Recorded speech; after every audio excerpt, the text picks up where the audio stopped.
and welcome to a new episode of my series TV Time.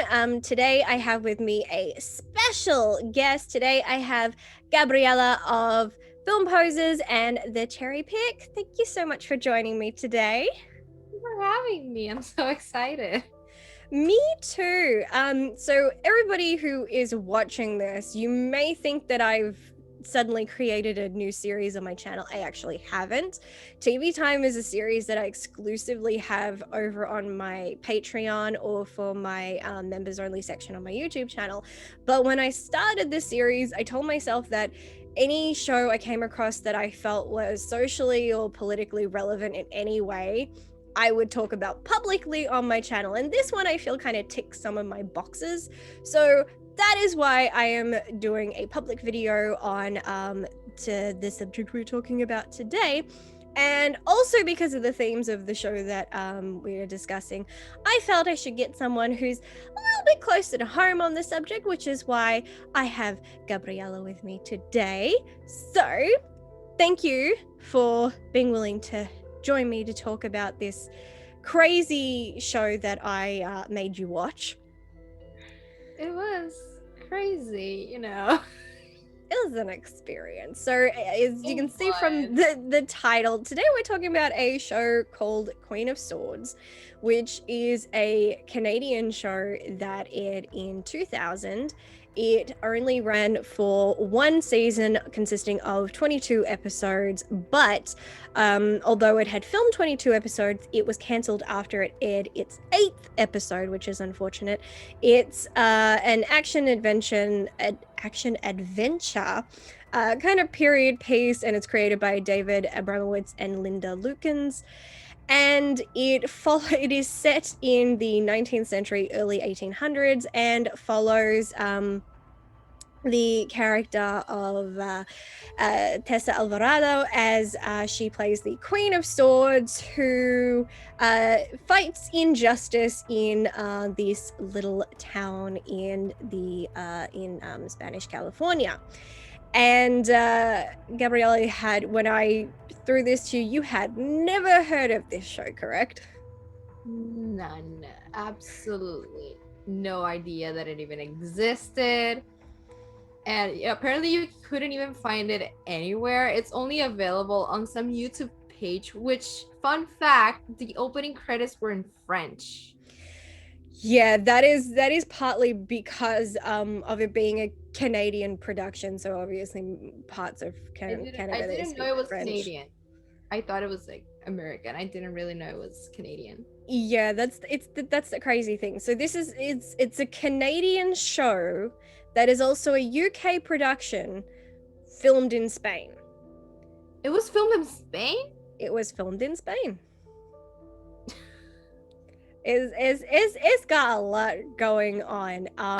And yeah, when I described it to you, I'm like, well, I'm not going to go into like the entire like synopsis. I'm like, we'll go for the basics of what it is. It's a female Mask of Zorro, basically. That's the easiest way to explain it. And I fortunately found every episode on YouTube, although I do realize that the playlist I gave you had one episode missing. I don't know if you went and found it. I did find it. Know, because I just watched the playlist on YouTube and I just, it hit that point where there was one weekend but I just watched a lot of it and they're just meshed in my head. It's also funny because when you're watching it, after a couple of episodes, the military uniforms change, and that's because after they filmed the first episode or two, the creators, they went, you know what, we should actually have the uniforms be more accurate to the time. And I'm like, why wouldn't you do that in the first place? I noticed that and I was like, what did happen to the budget, or did something happen? Did like the stylist quit? What's up? Yeah, that was obviously a silly mistake. But if you're gonna do something and setting it in a specific time, then I don't understand why you'd wait till you've already started filming and filmed one or two episodes to then go, Maybe we should have checked if this was the uniform they used in the early 1800s. Honestly, it's not that hard. It's Pretty sure there's a lot of history nerds out there that would love to be of help. No. Interested. So, yeah, what were your initial thoughts?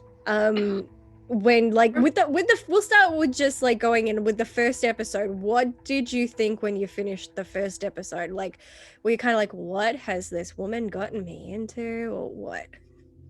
So I remember I texted you actually that when I was watching it, and I just sent you the meme of Sarah Paulson screaming under a table with "screams and gay," because there's one thing I love, it's women with swords. So I was having a grand time, especially with that intro music that you see Tessa with her swords and the dramatic music. Right. I was like, oh, okay, I might like this. This is right up my alley. And so I watched the first episode, and it to me, there's really nothing that really stood out of it. I was like, okay, this is just like your regular old pilot episode, the setup for everything. But I do think that the story was set up really well. Like, I really can't say anything bad about the story in the setup in the pilot. It was done pretty well. It's pretty straightforward. Her father is killed. She wants to avenge it. She wants to avenge him. Pretty straightforward stuff. Yeah. So I liked it, but it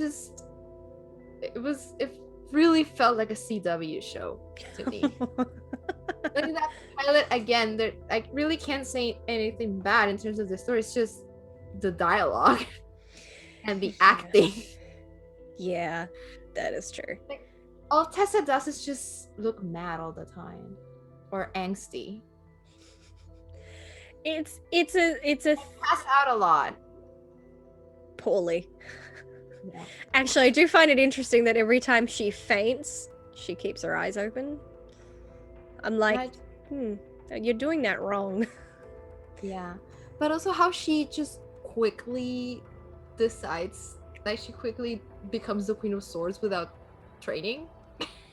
Well, we do see her kind of training at the start, and she kind of briefly touches on that, she's been training with a sword master for years. I don't know. But because I think there's a difference between, you mastering a sword versus you mastering running on roofs and jumping from high spaces. Well, I mean, they're pretty flat roofs, at least. Or yeah, I don't know. Just to me, that transition when she decided to like don the mask, that wasn't really a mask. It was like a mesh. It was. I mean, I find it interesting. She cut up her mother's shawl. And she's like, "Oh, it was my mom's favorite shawl," and I'm like, "Why would you cut it then?" I kept thinking, like, what if you lose it? This is like what you're using to hide your identity. Why would you want some like this valuable object to you? Yeah, she lost it a few times. I know. Like, I don't know. It was just kind of like a poor decision on her part. I'm impressed with any woman who can kick butt in a corset. That's hella impressive. I as soon as I watched the first episode, I'm like, oh, this is so cheesy. But I wasn't mad at it being cheesy because it is very the year 2000. Exactly. It's a product of its time. It didn't get cancelled because it was poorly reviewed or poorly rated. It actually got high ratings, and actually a lot of people praised it. I loved looking on the YouTube comments of some of the videos, and it was so nice seeing all these females commenting, and they're like, "Oh, I used to love watching this when I was 6, and this was a character who I felt so empowered watching her, and I just was like, yay, I have someone to look up to," and that's why these characters are important. And the fact that there was so many of those comments, I thought was so nice. And it's like, wow, this show actually had an impact briefly. So I imagine for those people it was pretty devastating when it got cancelled. And it didn't get cancelled because it was bad, it got cancelled because there was too many legal issues going on. Really? Yeah, it got sued to the people who had the rights to the Mask of Zorro, saying that it was ripping off Zorro. So they're like, well, we have the rights, you can't do that, it's, you know, stealing from us. The judge declared that there were enough differences that it was not a ripoff. But then also a script writer who worked with one of the creators, I think it was David Abramowitz, I'm not sure which, or maybe it was Linda Lukens was the one who sued and was then listed as a co-creator. I can't remember which way it went.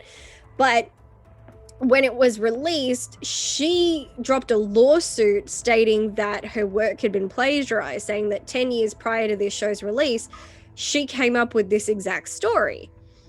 And that the creator of this show and her had the same agent.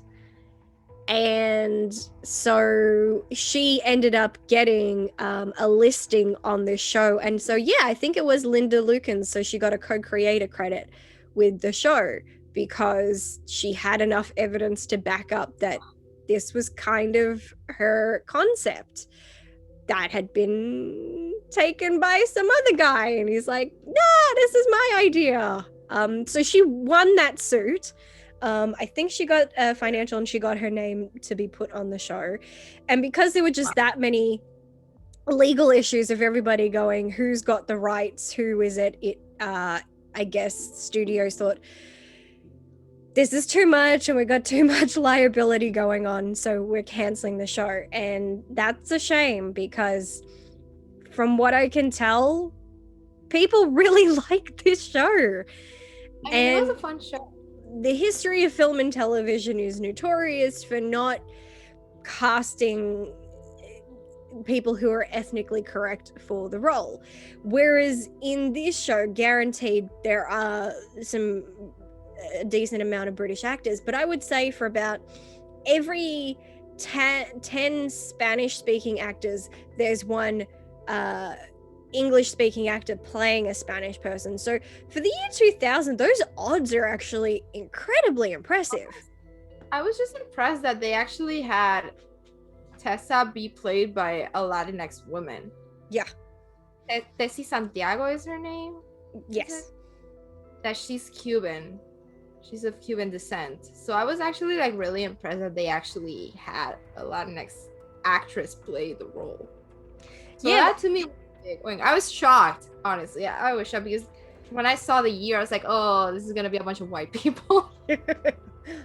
It's so easily to think that. I mean, and you're gonna expect it. It's such a shame that that's the first thing we expect. It's like, well, it's created by white people, but it's about Spanish people, so they're probably all gonna be white people. And then you start watching it, and I'm looking, and for the most part, everybody was either from Spain, Cuba, or Chile. So they're all from Spanish-speaking countries. The only one who irked me, like, because obviously there were some where I'm like, your Spanish accent is suspicious. Let me check you. I'm like, aha, you're British. That explains it. Guaranteed some of them did a decent job and some were just like, haha, you're funny. The only one that I thought was weird was the character of Conal Montoya, who's played by Valentin Pelka. Valentin Pelka is a British actor. And the thing is that when you look up the creation of this show, they specifically, the creators said that they wrote this character specifically for this actor. That's the part that confuses me. You know, I think because there's a difference between, you know, Spain and Latin America. Mm-hmm. Because obviously, like, not all Spanish-speaking people are Latinx. Mm-hmm. So people from Spain are Spanish. They're Europeans. They are not Latinx. Like, Latinx is, you know, Central America, South America, and the Caribbean. Mm-hmm. So there's a difference. And the accents are different. And even though they people from Spain tend to be white. Obviously, they come in all different colors, as does everyone. But in Spain, it's mostly associated with white people, while in Latinx people are mostly associated with being a variation of colors. Mhm. So, and obviously the cultures are very different. So casting a European actor to play like a person from Spain, Mhm. to me is different than casting a person from Spain to play a Latinx character. Okay. It's completely different because, the Spanish colonized us. Right. We are their victims. So you are completely erasing that by having a person from Spain pretend to be from the culture that they colonized. Mhm.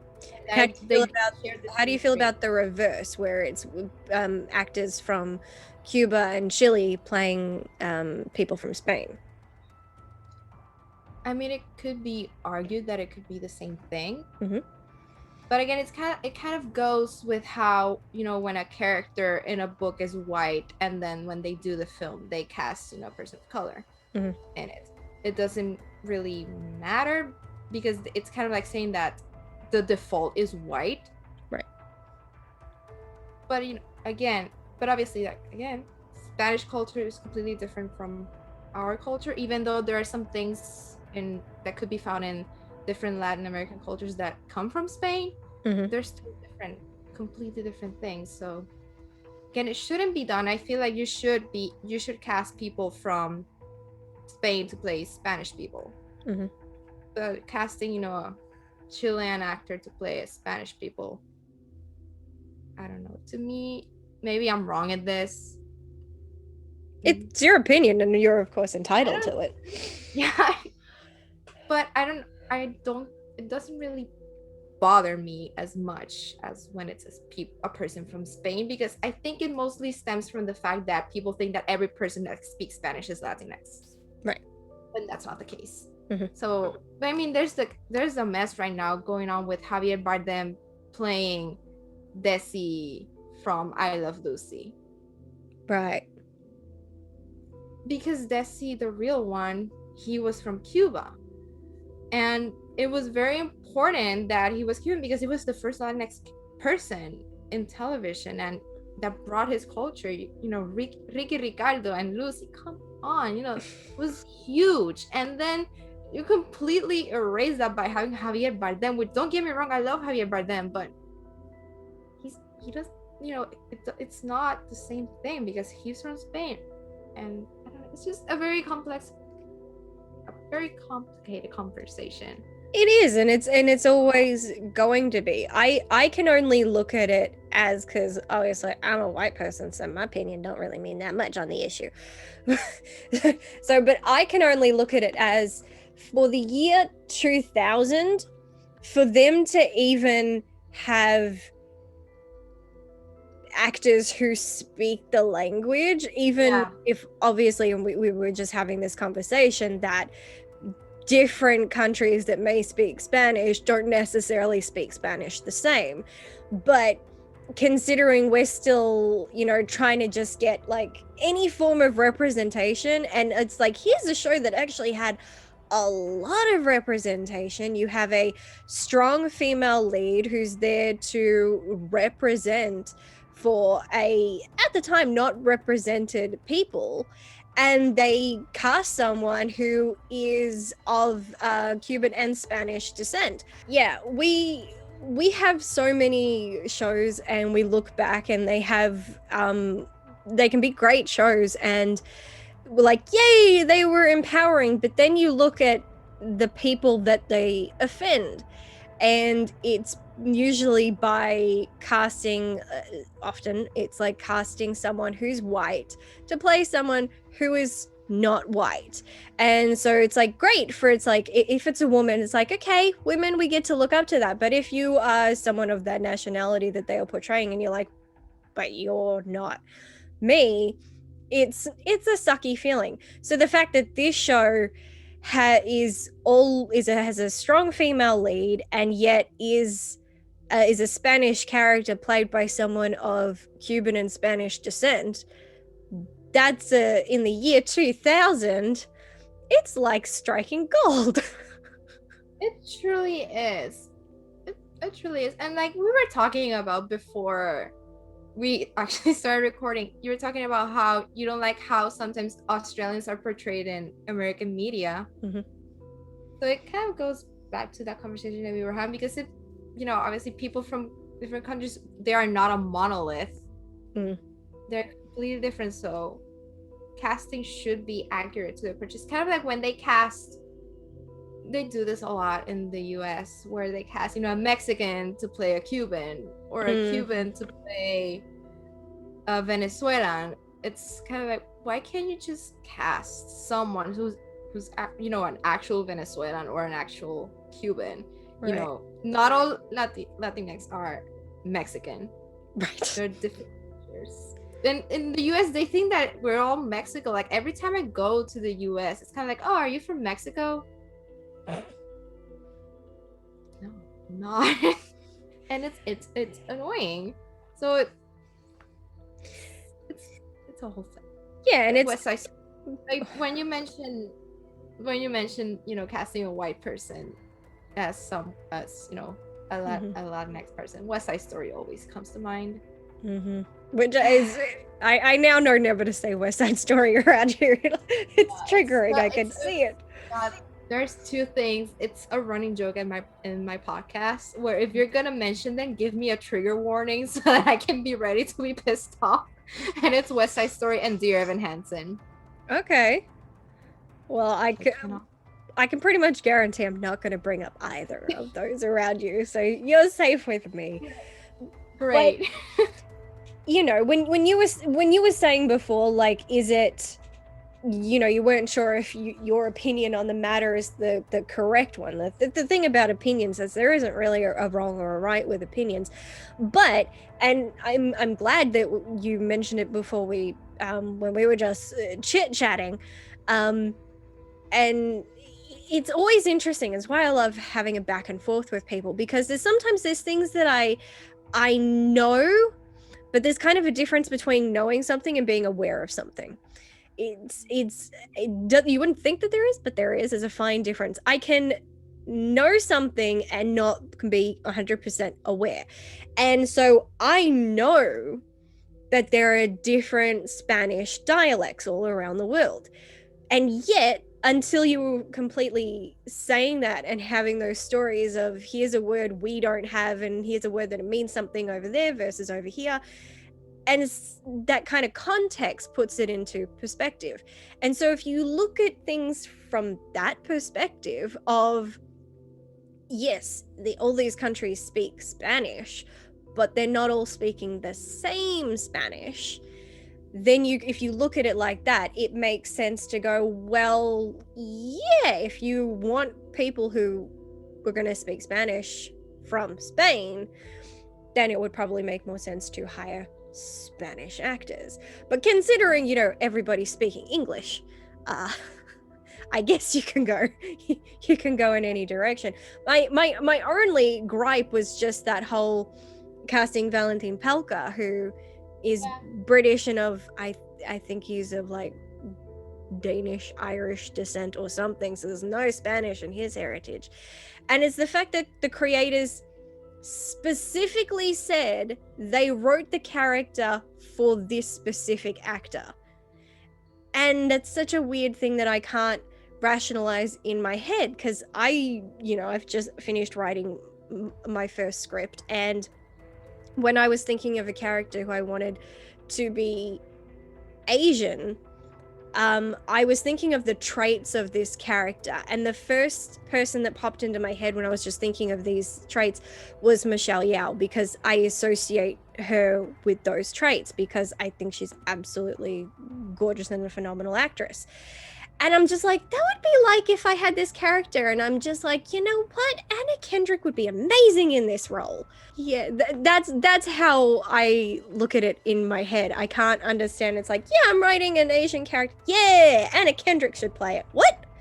So I'm just like, yeah, they're writing a Spanish colonel, and yeah, let's cast the British dude. What?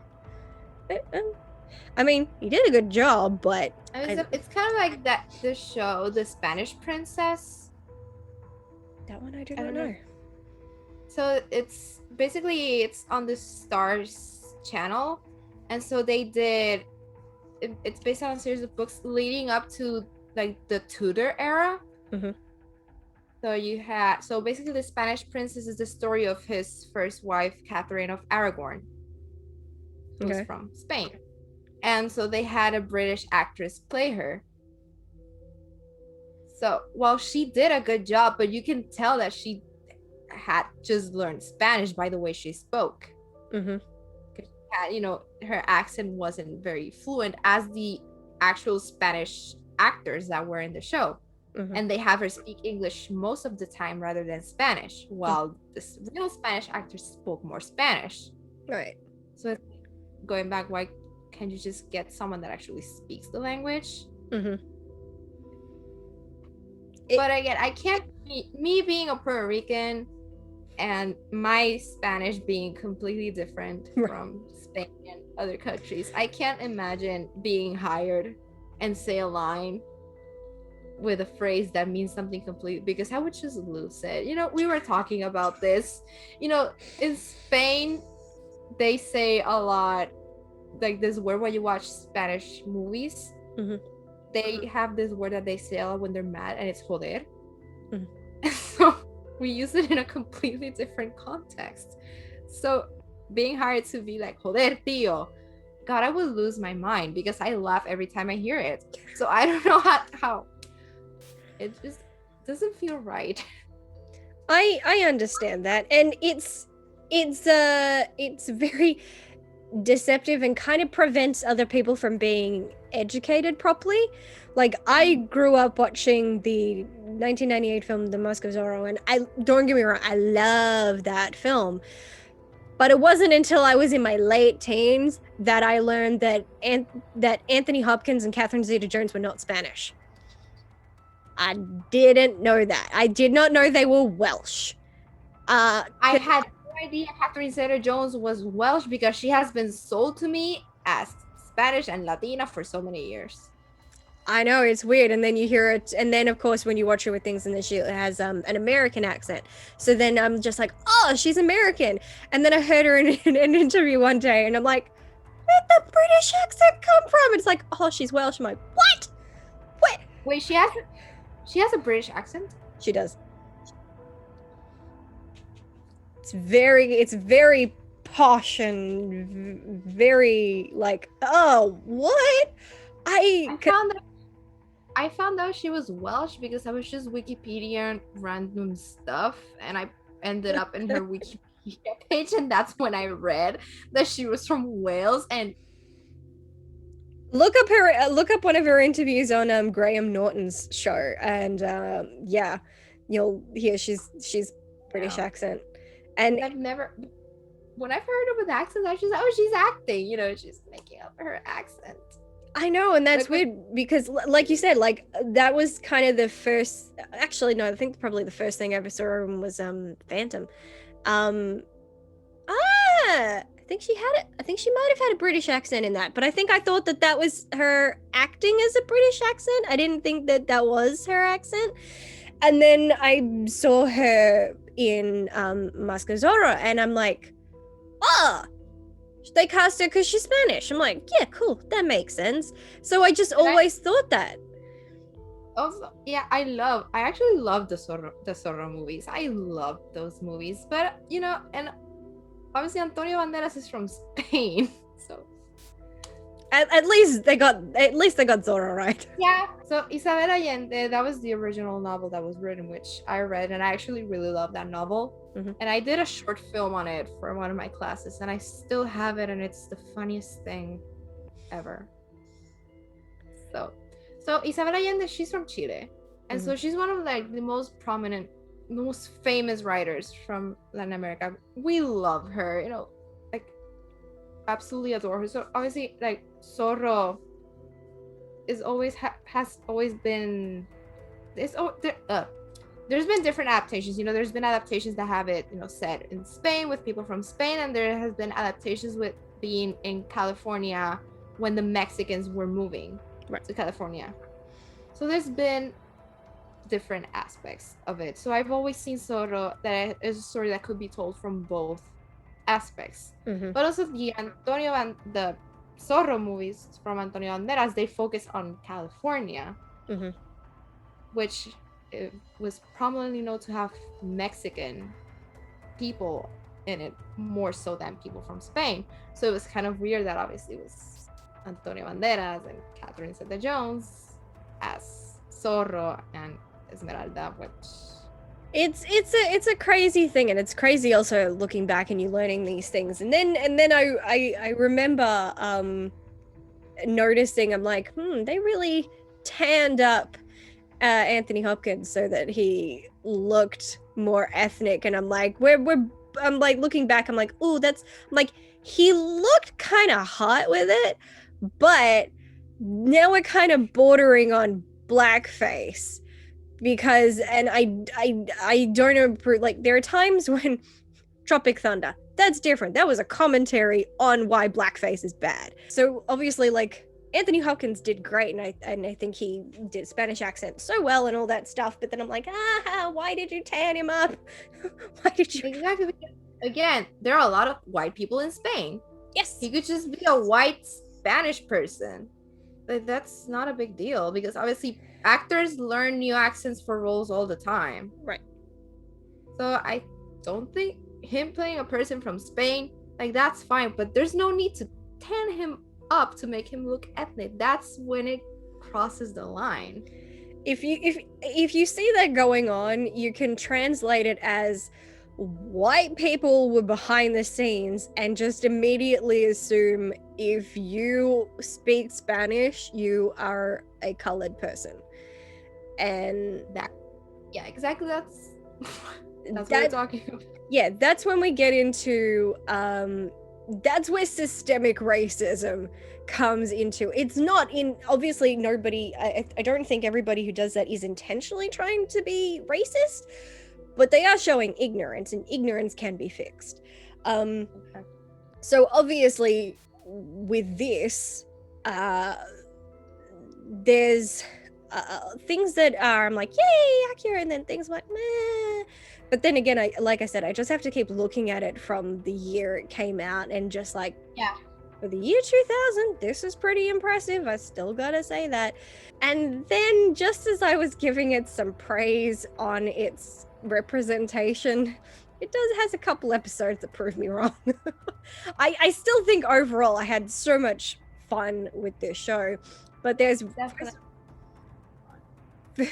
first we have an episode where we have a Native American character. I knew it. I didn't want to bring it up, but I knew that was the episode.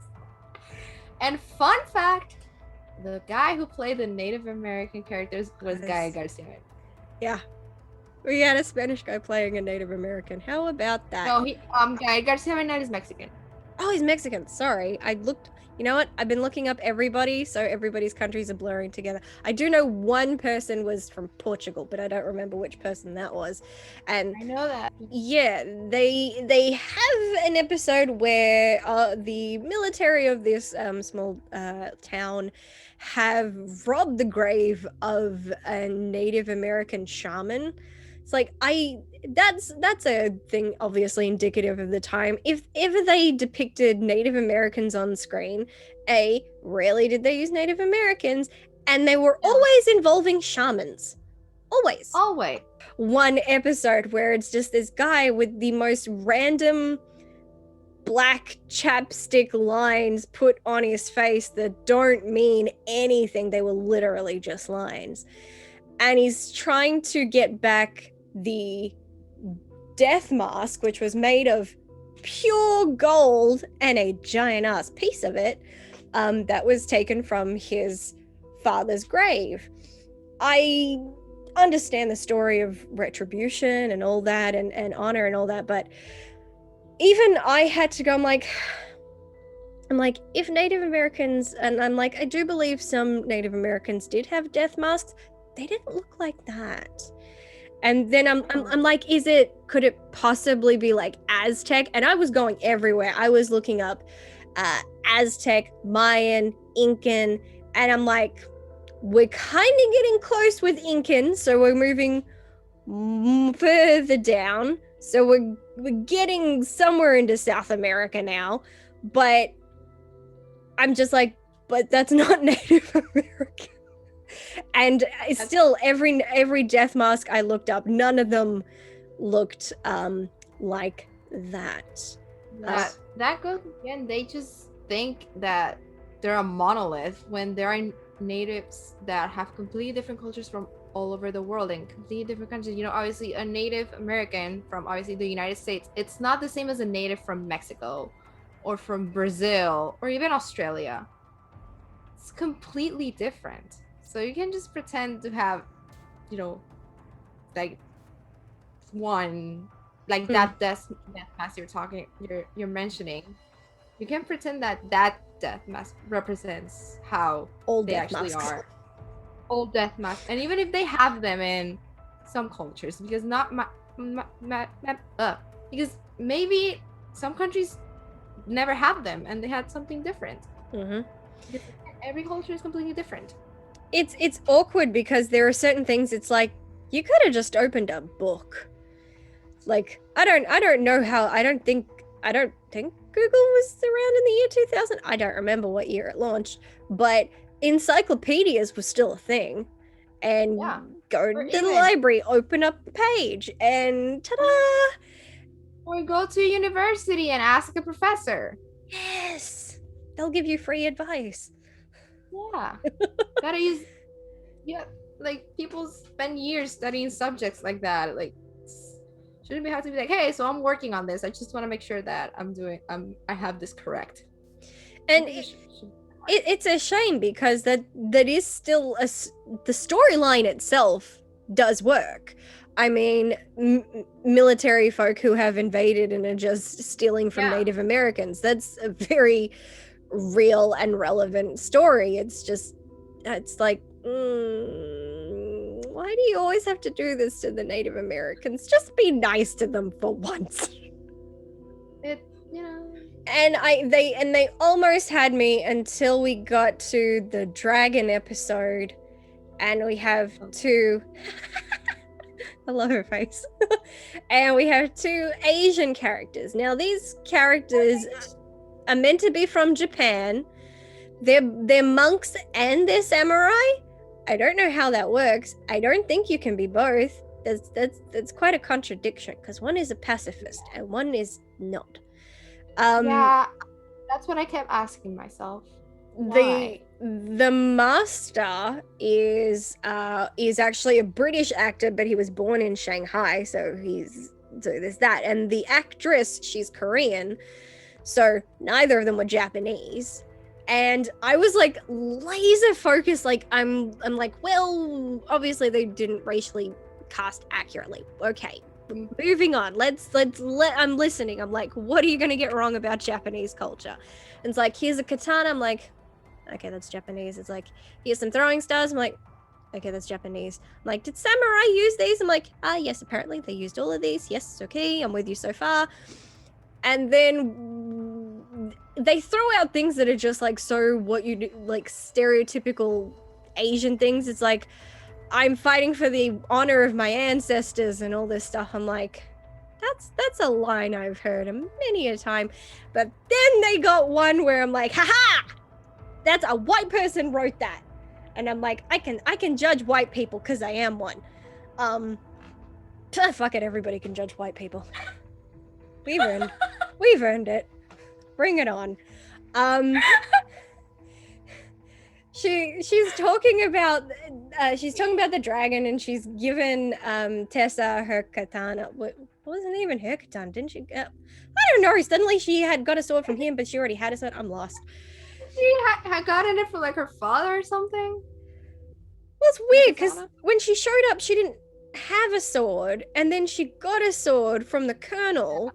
And then suddenly she's giving one to her and she's like, yeah, this has been in my family. And I'm like, yeah, did I miss something? But anyway, she was talking about it had, I guess it had a dragon carved into it. and she was talking about what the dragon meant in her family, and then she was talking about what the dragon's fire represent. I'm like, ha ha ha, you fucked up. I'm like, dragons don't breathe fire in Asia. Like, that's a Western thing. In Western civilization, dragons have wings and they breathe fire. In Asian culture, dragons don't have wings and are typically associated with water. And on I didn't catch that actually.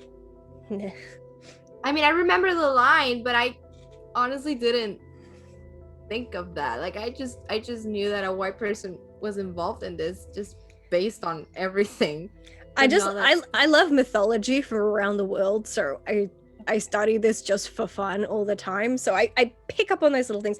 The only time that a dragon in Eastern culture is usually, as far as I know, and anybody can correct me if I'm wrong, is associated with fire. Is there some places that believe that dragons are heavenly beings, and only dragons who've kind of been cast out of heaven and reside on Earth can breathe fire. So but that's still rare. Fire not very common, and they don't have wings, so they're kind of just like, they can fly, they just don't have wings. Yeah, that part I knew, but like Falcor in the Never-Ending Story. Wait, did he have wings? No. Little ones? I just thought of, you know, Ray and the Last Dragon. Yeah. But yeah, that line completely went over my head, honestly.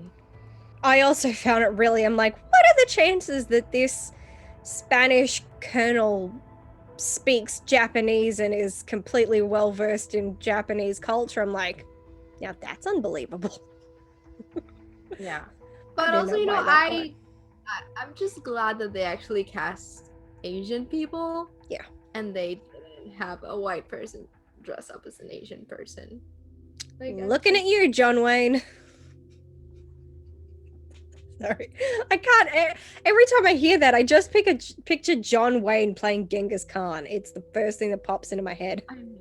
I mean, it's pretty hard to forget. Yeah. Obviously, so there are some racial issues. Looking past that, which I guess kind of we've been focusing on that. It's hard not to. But again, focusing on For Its Day, there was far more representation going on than a lot of shows. As far as stories go, I think each episode follows your basic formula where the Queen of Swords is fighting, you know, a different bad guy each week, with, you know, the military folk of the town, especially the colonel, wanting her dead. And every time there's a new bad guy on the scene, the colonel manipulates them or just straight up hires them to try to kill the Queen of Swords. I'm like, dude, it's desperate. I always took like note, okay, how long is it going to take for the colonel to be like, I'll let you go if you kill the Queen of Swords? How long is that gonna take? That's basically his line. Yeah. That was happening a lot. I think to Tessa's credit, she's not someone who is superior to anyone in terms of skill, and she doesn't really claim to be. She's just smart. She uses her skill, she fights, and if she's outnumbered or things aren't going well, she bails, which is smart. She doesn't like, I can take them. She's just like, do I fight the guys with the swords or do I jump off this cliff? I'm gonna jump off the cliff. And I laughed so hard at that. It's like, there's no way you would have survived that fall. Yeah, those that was a very shallow edge at the drop. She would have been crushed to death. And also, like, where she was, the rocks were right at the bottom. She was not gonna land in the water. She was gonna land on the rocks. Especially if you saw that very professional dive that was almost like moving in slow motion. I'm just like, no, if you were gonna jump, aim further out. Like, give yourself a bit more of a chance. I love that she washed up on the shore dry. That was impressive. I just want to know what she had on her hair and her clothes that protected her. They do that. Love it when they do that. I don't love it, actually. It annoys the hell out of me. It's hilarious. It was exactly what I expected. I was not expecting, her to show up all beaten or like hurt or anything. She was just gonna show up dry and then continue on with her day. Obviously, yes, this show has a lot in common with the Mask of Zorro. It's the same principle, but you know what? This show has a lot in common with a lot of things. Robin Hood, Batman. It's all the same thing. Someone who is from privilege and deciding that they're going to stand up for the little people because they don't like what they're seeing going on, and kind of using their influence. And then so people don't know it's them. I don't think really Robin Hood did this, but so people don't know it's them, it's like playing up that they're the spoiled rich person, which she does excellently, by the way, to the point that you realize it's not entirely a performance. She is a bit spoiled. It is. I know, and it's kind of interesting how she wasn't really aware of all the issues that the town had until she lost her father. Well, she was living in Spain. Yeah, true. For, like, I don't know. I just felt like decade. because due to her privilege, there were just some things that were right there that she never really noticed until she lost her father and she took up the Queen of Swords. I don't know. I just feel, because in Zorro is aware of everything that's going on. But she was, I don't know. But going back, yeah, she was spoiled. Obviously, she was spoiled. She was, and she still carries on some of those traits. So I think that on one part, it's kind of annoying because you want your protagonist to, just be this paragon of good, but it does make her. Yeah, it does make her interesting to see that at least she has those traits, but she's at least also aware enough to also recognize them. Doesn't necessarily mean she's going to change them about herself. She was a good person. She did have a good heart despite everything. I was surprised how comfortable she was with killing, though. Yeah. But she had a good heart.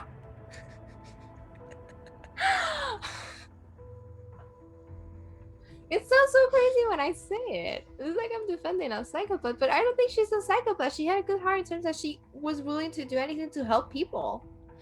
I think it's just easy to ask the moral question of it, especially whenever the Doctor is in play, and being his experience in warfare, he's taken like this kind of personal oath of not to harm or kill anyone. And there she comes along and he's kind of forced to do so to save her a couple of times. He's pissed off at her for it. And I mean, I can understand that there are, in some instances, is kill or be killed, and especially in that era, it was not really that much of a moral dilemma. It's more that there were some instances where I don't think she had to go for a kill shot. It's like if she's gonna fire a gun and it's like, well, if you don't stop, I will kill you. I'm like, why don't you just shoot him in the knee or something? Like, that'll work just as good. He won't be able to follow you. You don't actually have to kill him, but you are going with that option. But again, like, it's the time. So by time, I mean the time that the show is set in. But it's kind of the fact that she does it right off the bat.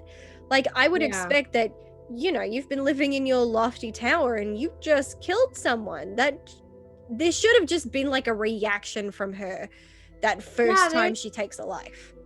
Yeah, there's really not a moment where she seems to regret.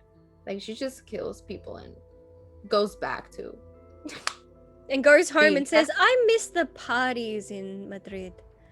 And I'm like, yeah, exactly. And the dresses. And one thing I appreciate about the costume department is that they recycle a lot of the outfits. So accurate. You wouldn't have that many outfits back then. So when she's like, do I wear the red dress or the blue dress? And it's like, yes, she has two options. I love it. Everyone's an interesting character, and it's a shame that by the time the series ended, Tessa, still in the first season, hasn't gotten to find out who killed her father. We, as the audience, we know that it was obviously set up by the Colonel and acted out by his major or captain or whatever, Grisham, who's a douchebag and a man whore. I remember when they revealed it, I was like, pretends to be surprised. Come on, did we seriously expect the Colonel not to be involved? They always are. Exactly. It's the early 2000s. They were not gonna go that deep. They were not gonna be like, actually, it was Vera. that would have been interesting. That would have been something. Yeah, it's almost like, how did Tessa not figure it out? I don't know. It was pretty obvious. Yeah, I know. It's like, dude, you know that Montoya is behind everything. Like, why would you not just assume? Exactly. And you know that Grisham is his little lapdog. So, ergo, like, I think he's, you know, it's not going in that deep, but I do think he's a really good villain. You know, I love how he's so openly duplicitous. He just doesn't care because he's got power on his side. So he's very much a megalomaniac to a degree. And I like that. He does it well. Grisham is a very accurate douchebag. Marta, I like Marta. I like her sassiness. She's and kind of always telling Tessa as it is, like very happily, like call her. It's like, yeah, someone's acting spoiled. It's like, no, I'm not. It's like, yeah, you are. The character that truly made me laugh because I did not understand her purpose until like halfway through, and even then I was still confused as to what her point was Elsa Pataki's character. What was her name? Vera. Vera. Yeah. God, I was like, are you there to only show us boobs? Yeah, this show has a lot of known names, and everybody has gone on to have illustrious careers, you know, and anybody who could look at this and maybe go, oh, these people can't act, it's like they can if you go and look at all the stuff that they've been in. And anybody who doesn't know Elsa Pataky, you may know her from the Fast and Furious films, or maybe you know her because you stalk Chris Hemsworth's Instagram page and she's his wife. So, whichever floats your boat. I agree with what you were saying before. The one character who doesn't make sense is Vera. And I kept waiting for her to make sense. She was just there to seduce everyone. Yeah, I mean, I do appreciate that they kind of stopped that to a degree. Like, in the first couple episodes... Annoying. Yeah, she was kind of seducing any guy who would walk, and I'm like, oh my god, she like, why does it always have to be that we have a female character that's just like put to be sleeping around with everyone? Like, not there's anything wrong with, you know, sleeping with people, nothing against that. There's just always a slutty character. Exactly, and she was clearly over sexualized. You could tell by her clothes, like she was the boob show. Those boobs got any higher, she'd have suffocate. And when she fell into a coma, was it? Mm-hmm.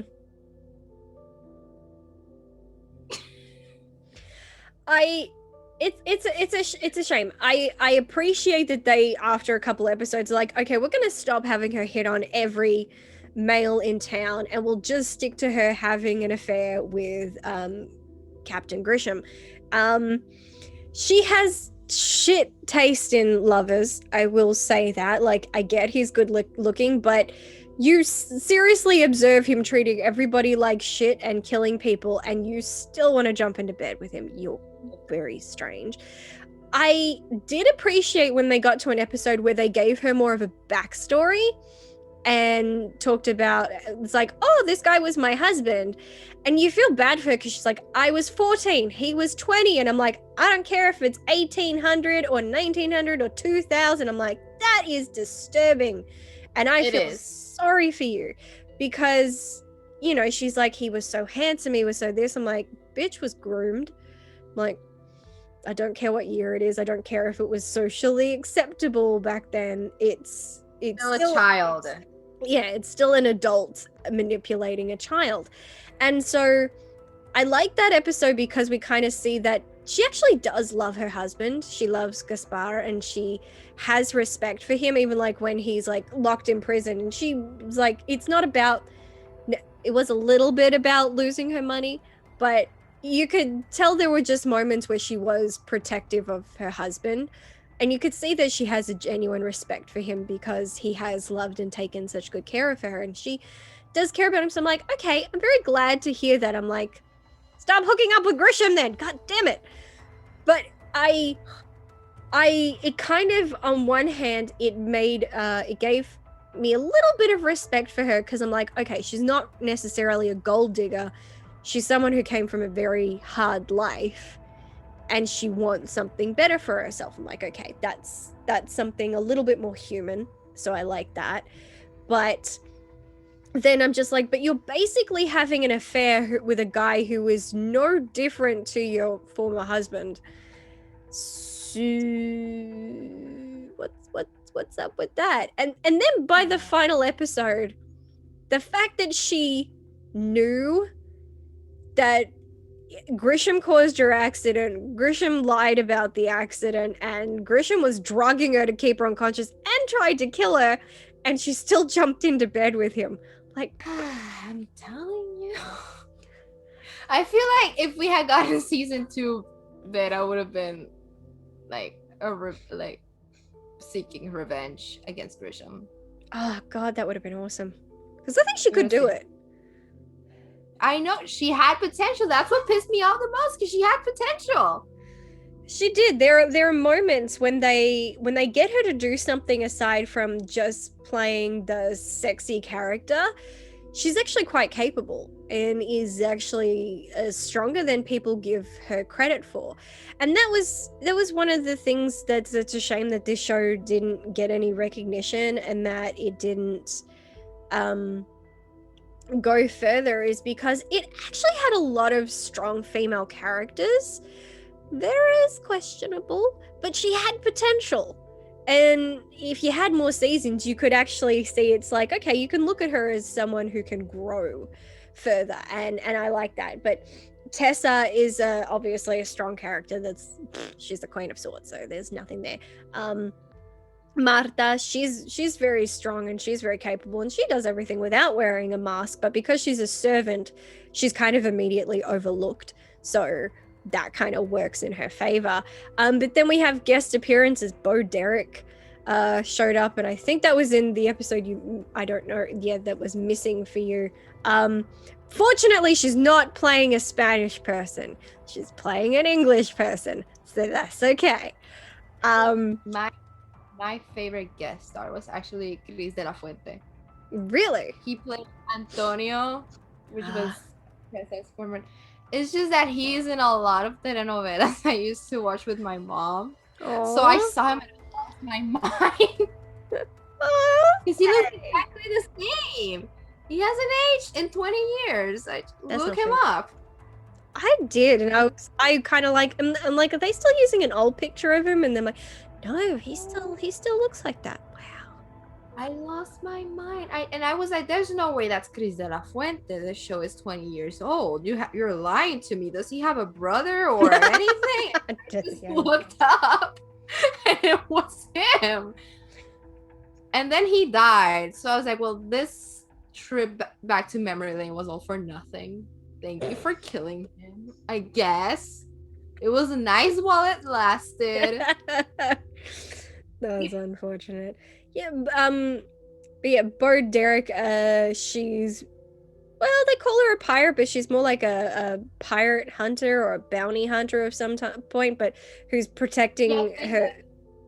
I think that's the episode that was missing. I don't remember seeing that. Yeah, she is a woman who's just coming there to protect her son from getting the guillotine, and she's just, well, not guillotine. No, was it? I don't know. Whatever the way they wanted to execute someone in that episode. They execute a lot of people in this tiny town. Interesting. But it wasn't her strongest performance. but I just appreciate there's like, because this was the only time that there was a mother fighting to protect her child. That was the only episode that I saw that happen. It was usually like a father who's trying to protect his family, and then Queen of Swords has to come and save him, and so we didn't really have any mothers. There was no mums around, which was weird. So the fact that we had this one mom who's like coming to town, she's like, nope, I'm going to protect my son and I will kill anybody who gets in my way. I'm like, woohoo, go mom, go mom. Good for her. And then when we had the Queen of Swords impersonator, you know, female villain, cool, I can get on board with that. And then the dragon episode. So yeah, I don't understand how she got roped into thinking the Queen of Swords was behind her master's death. You were awake when they attacked. Did you see a woman around? I mean, I asked myself the exact same question as to how no one knew it was Tessa despite the mask being a mesh. So anything is possible. You know what? In all that, I know we look at that. It's this, and you messaged me about that, and you're like, how does nobody know it's her? I can't wrap my mind around it. You're literally seeing her face. It's true. There's no way of not knowing it's her. It's just a piece of lace. It's not that thick. But yeah, it's just one of those things, you know. I don't know why it became a thing. Like, how does no one know Clark Kent is Superman? How does no one know, you know, about Superwoman? Freaking Diana Prince, that's even worse because she's literally not wearing a mask or glasses. There's nothing. It's like, hi, I go to work. What'd you do this weekend? Oh, nothing interesting. It's like, hey, did you see this Wonder Woman person on the TV? You two do not look anything alike. You know that? They're the same fucking person. What? I don't get why that's it has to be personality wise. The only way I can't rationalize it with other things. The only way I can rationalize it in this is just that, yeah, she plays up the snobby, fragile person so nobody can think that, yeah, no, you're not going to be a strong, independent, sword-fighting woman. The only person who I got really mad at for not knowing Tessa was the Queen of Swords was her uncle. Because I'm like, she lived with you since she was like 7 in Spain, and you watched her get sword lessons on the regular. How do you not recognize at least the fighting style? Like, what? Or maybe I just like to think that maybe he was like, because if he knew that she was the Queen of Swords, maybe they would try to get to him. I don't know. Maybe he was like, I pretend I do not see, for kind of like a protective method. I don't know. It's the only thing it's the only way I can try to justify it, because it doesn't make sense. It doesn't, and there's so many things that they were establishing, including like they were working on a love relationship between Tessa and the Doctor, and I could see that, and I'm like, and I'm here for it. I'm okay with this. And then we get to the final episode. I'm like, you know what? I was really hoping at least by the end of season 1, like he would find out she was the queen, but he'd keep her secret. And then no, that didn't happen. I think the episode that I hated, the only episode that I hated was episode 21, because I hate episodes that are just a compilation of flashbacks. It's lazy. Either give me an episode or not. Which one was that? When she and the captain are trapped in the cave. Oh. Like, you can still do a story on that, or not even just the two of them, could be anyone, but the fact that everything led to a flashback was, I'm like, That was the last episode I saw. That's the second last episode. It said 22nd when I watched it. No, the 22nd episode was when Vera was in a coma. Oh, so I saw it out of order because I Yeah. saw the Vera in the coma episode before that. Yeah, I watched that Although to be fair, that actually does make more sense having the one in the cave as the last episode, but that frustrated me because then it ends when she gets home. And I wanted it to end when she jumped off the cliff. Leave it at the cliffhanger. Literally. And then in that episode, oh my god, there was this thing I wrote down because I just could not wrap my mind around it. Mm-hmm. So you know that they're trapped in the cave, right? And for some reason, they just decide to spend the entire time talking, and then she like passes out again, and he like for a second tries to remove her mask, and then he's like, no, and it's like, how can you not tell that is Tessa when she is right there, sir? Nose to nose. No, literally, you're like standing. So then she like comes to and she's like, oh shit, I have to get out of here. Give me your clothes. So she dresses in his clothes and jumps on a horse.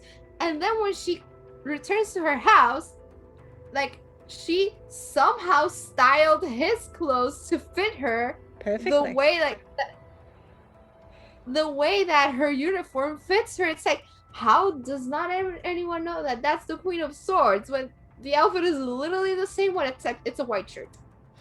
That was pretty funny when she walked out of the cave and they were all calling her Captain because of the uniform. I'm like, do you not notice the long black hair flowing from under the hat?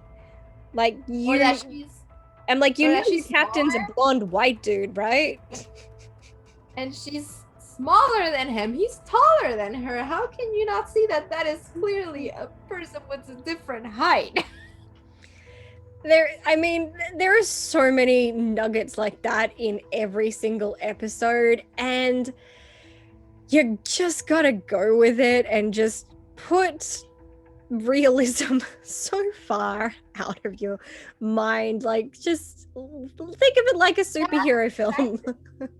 That's what I did because I mean, once you can do that, you can have a lot more fun. It's a really easy watch. It's not deep or anything, but it's fun. It's kind of light.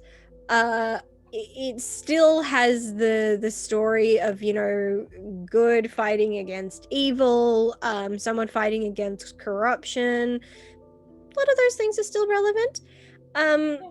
And so and I can see why there was a lot of people who loved it. I mean, it doesn't have a lot of ratings, but I mean, it has like a 7 out of 10 on IMDb, and no episode was rated lower than a 7. So people liked it and people accepted, and they're like, look, it's not the greatest thing on the planet, but it was a lot of fun. And I like that there were little girls who were watching this and felt represented or empowered by it. I thought that was really beautiful. Also, if I have to see one more person use a deck of tarot cards and use the death card and say someone's gonna die, I'm a bitch slap someone. The death card doesn't mean death. Sweet Jesus.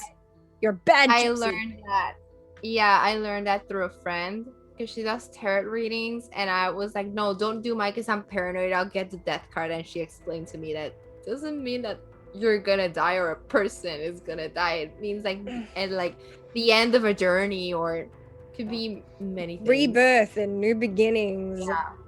Yeah, it's one path ending, a new path beginning, and all that stuff. And yet, so I'm just like, not again. I'm like, if you're a gypsy, you of all people should know how to read a freaking deck of tarot. So it's a pet peeve of mine. I see it way too often. Even supernatural shows and they just like, they'll either pull the devil card or the tarot card, and sorry, tarot card, the devil card or the death card. And when they pull the death card, they're like, oh no, you're going to die. And I'm like, no, you're not. You're probably going on a holiday. It's like, oh no, we pulled the devil card. The devil's coming. And I'm like, the fuck he is? Like, no, just stop. Like, books. Google, these things exist. Like, freaking just go down to a boutique somewhere, buy a deck of tarot cards. There's going to be a manual that comes with them, most likely. Read it. That is all I ask. Yeah. So, I mean, they weren't entirely inaccurate when they described the Queen of Swords card. They weren't very accurate when they played the Hanging Man card. They translated that to a literal hanging man. No, that's not what that means. Queen of Swords, they were a bit more on getting correct, but everything else I was like, no. Would you, to anybody who has never seen or heard of this show, even though it's 21 years later, do you think that this is something that someone should consider checking out and giving a watch?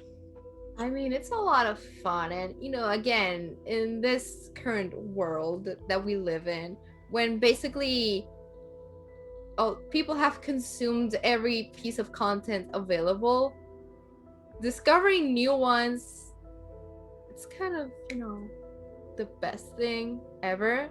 Again, when you said this, I was like, I'm literally rewatching so many shows right now, so might as well try something new. So I think that, you know, if you like period pieces and you like action and, you know, women with swords, which I personally love, it's a fun time. And again, about how in terms of representation, it was pretty well done. Obviously it has its flaws, as does everything, but it was pretty well done considering the time. Like I said, it's not a groundbreaking show. You know, if you've seen The Mask of Zorro, if you've read the books or anything like that, you know, you can pretty much go they're the same thing. It's just kind of fun. The dialogue is indeed cheesy, but it's that cheesy, it's the cheesy one-liners where it's just like, so wrong, it's kind of right. I know, and they kept reusing this, they kept saying the same thing but in different words. It's like, who did you not proofread this before you shot it? I remember when Vera fell into like the coma, like so many people kept saying like, oh, she's in a coma in different things. They're like, oh, Vera is asleep. Oh, Vera passed out. Oh, Vera is unconscious. It's like, we get it. Oh, yeah. I didn't get that she fell off her horse, but she fell backwards, so I don't know why the injury was on the front of her head. And then when she's finally no longer unconscious because the captain was drugging her with laudanum, which I hear that word and I immediately think of Interview with the Vampire. I associate weird things with weird things.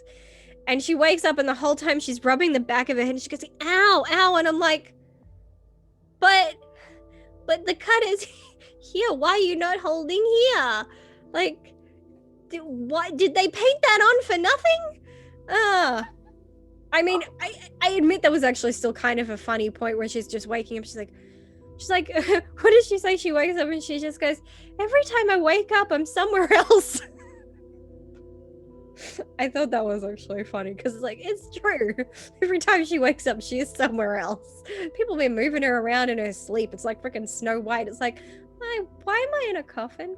We're gonna stop there. It's gone crazy. And I think we spent most of this episode talking about race and nationality issues, which, I mean, hey, it's relevant, which is kind of why I said this is a public thing, because one, we're talking about representation, and two, strong female leads in a time where, you know, we talk about why we need them now, and we do. I'm not saying we don't, we do. But I feel like there's still so many people who act like we never had them before, and they're very easily dismissed just because they maybe weren't good. Good or bad, everything is kind of a trailblazer and, is a stepping stone for where we want to be. And I always look at, the past as a good way to learn and prepare for the future. So I think that if you're not finding anything that's good to watch right now, maybe go and check this out. You can maybe get it on DVD, because I don't know where else you can get it. But if you can't, you can watch it for free on YouTube, because there have been some lovely people who have uploaded the episodes. And I'm sure by me suggesting this is not very legal, but I mean, it's on YouTube, and YouTube hasn't copywritten any of these folks yet. And there are ads on them, so the people and YouTube are making money, so YouTube can't be mad at me. So I hope that everybody has enjoyed myself and Gabriela going off on many tangents, which is fine. I loved it. Did you have a good time? Yeah, I had a great time. Thank God. But please, if you have enjoyed listening to Gabrielle and you would like to learn more about her, or you would like to follow her, then you can find links to all of her stuff down in the description box. So just scroll on down, clickety click, and you can follow and support her and learn more about her. And I don't know, maybe if she doesn't hate me and hasn't completely passed out by the end of this, maybe she'd want to join me for another episode of something in the future. I don't know. But I'd love to. Yay! But that is it for this episode. And thank you. If you have seen Queen of Swords or you want to, then comment below, share your thoughts. And thank you, Gabriela, so much for joining me today to talk about this and risking sleep deprivation. Thank you. You are so lovely. You are so kind. You are so generous. You're lovely too. Oh, thank you. But oh my God, for the record, I've only had 3 hours of sleep, people, so I'm a little loopy-loo. But that is it for this episode. And stay safe, stay well, enjoy movies and TV, and I hope to see you in a future video. So until then, bye.